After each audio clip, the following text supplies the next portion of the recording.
അസ്സലാമലൈക്കും. വലൈക്കും അസ്സലാം. മോനെ എന്തെങ്കിലും സഹായം ചെയ്യണം. അള്ളാഹുവിന്റെ പേരിൽ അള്ളാഹു നിങ്ങൾക്ക് ധാരാളമായി തരും. അള്ളാഹു നിനക്കെന്താണൊന്നും തരാത്തെ? നീ അള്ളാഹു കൊടുത്തവരോട് പോയി ചോദിക്കുന്നു. നിനക്ക് എന്തുകൊണ്ട് അള്ളാഹുവിനോട് പോയി ചോദിച്ചുകൂടാ? എന്താണ് നിന്റെയും അള്ളാഹുവിന്റെയും ഇടയിൽ സംഭവിച്ചത്? നീ എല്ലാവരോടും ചോദിക്കുന്നുണ്ട്, പക്ഷെ അവനോട് മാത്രം നീ ചോദിക്കുന്നില്ല.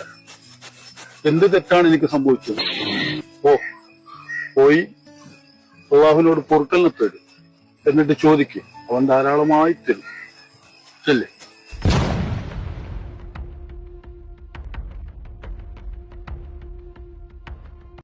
എന്താണ് നീ അള്ളാഹുവിനോട് ചോദിക്കാത്ത? അള്ളാഹുവിനും നിനക്കും ഇടയിൽ എന്താണ് സംഭവിച്ചത്? പോയിട്ട് അള്ളാഹുവിനോട് ചോദിക്കും. അല്ലാ, ഞാൻ ആദ്യമായി ലജ്ജിക്കുന്നു. അല്ലാ, നിന്നെയും വെച്ച് മറ്റുള്ളവരുടെ മുന്നിൽ ഞാൻ കൈനീട്ടിപ്പോയല്ല. എന്നോട് ചോദിക്കേണ്ട സഹായം ഞാൻ മറ്റുള്ളവരോട് ചോദിച്ചല്ല. അല്ലാഹുവേ, നിന്റെ മുന്നിലല്ലാതെ മറ്റുള്ളവരുടെ മുന്നിൽ കൈനീട്ടാൻ നീ ഒരവസരം ഇനി നൽകരുതേ അല്ലാ.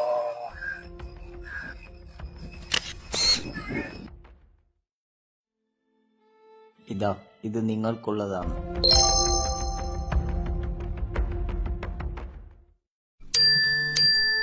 നീ എപ്പോഴും എന്നോട് സഹായം ചോദിക്കാറുണ്ട്. എനിക്കൊന്നും തരാൻ പറ്റാറില്ല.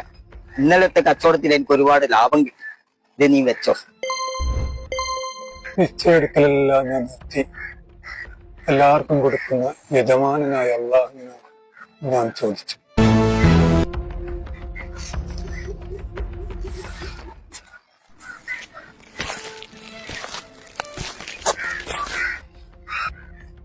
ഒരു നിമിഷം.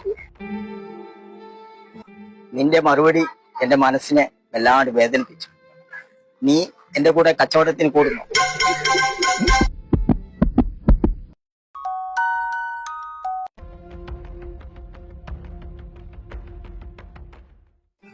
മൂന്ന് മാസമായി വാടക കിട്ടിയിട്ട് എന്റെ കച്ചവടത്തിൽ നഷ്ടം വന്നു.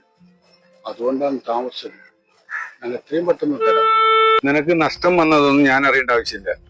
നിങ്ങൾക്ക് തരാൻ പറ്റിയില്ലെങ്കിൽ നിങ്ങൾ ഒഴിഞ്ഞു പോയിക്കോ. എനിക്ക് വാടക ഫുള്ളും കിട്ടണം. ഞാൻ നിങ്ങളെ മനഃപൂർവ്വം പറ്റിക്കുന്നതല്ല. ഞാൻ കഴിയുന്നതും പെട്ടെന്ന് നിങ്ങൾക്ക് എവിടെന്നെങ്കിലും സംഘടിപ്പിച്ചിട്ട് തരാം. നിന്റെ നഷ്ടമൊന്നും എനിക്ക് അറിയേണ്ട ആവശ്യമില്ല. എനിക്ക് ഫുള്ള് വാടക കിട്ടണം. അല്ലെങ്കിൽ പറ്റിയില്ലെങ്കിൽ നിനക്ക് ഒഴിഞ്ഞു പോവാം. 1 lakh rupees, 1 ലക്ഷം രൂപ ചെക്കാം. നിന്റെ വാടക കഴിച്ച് വർക്ക് അഡ്രസ് വെച്ചു. എന്നാ ശരി, ഓക്കെ.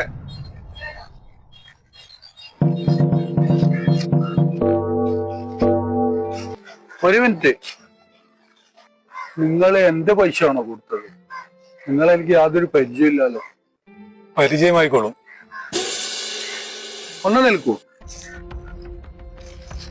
നിങ്ങൾ ആരാണെന്ന് എനിക്കറിയില്ല. എന്തിനാണ് സഹായിച്ചതെന്നും എനിക്കറിയില്ല.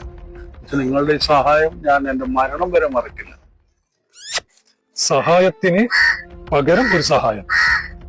എനിക്ക് മറക്കാൻ പറ്റാത്ത ഒരു സഹായം നിങ്ങൾ എനിക്ക് ചെയ്തു തന്നു. സഹായമോ? ഞാനോ? എന്ത് സഹായം? എനിക്ക് ഓർമ്മയില്ലല്ലോ. അള്ളാഹുവിന്റെ ഖജനാവ് എന്റെ മുന്നിൽ അടക്കപ്പെട്ടിരുന്നു. അത് തുറക്കുവാനുള്ള വഴി പറഞ്ഞു തന്നത് നിങ്ങളായിരുന്നു. നിനക്ക് എന്തുകൊണ്ട് അള്ളാഹുവിനോട് പോയി ചോദിച്ചുകൂടാ? എന്താണ് നിന്റെയും അള്ളാഹുവിന്റെയും ഇടയിൽ സംഭവിച്ചത്? അസ്സലാമലൈക്കും. വലൈക്കും അസ്സലാം. അള്ളാഹുവിന്റെ പേരിൽ നിങ്ങൾ എനിക്കൊന്നും തരണം. അള്ളാഹു നിങ്ങൾക്ക് ധാരാളം തരും. നീ ജനങ്ങളുടെ മുന്നിൽ കൈ നീട്ടാതിരിക്കാൻ അതാ അയാളെടുത്ത് ചെല്ലും. അയാൾ അതിനുള്ള വഴി പറഞ്ഞു തരും.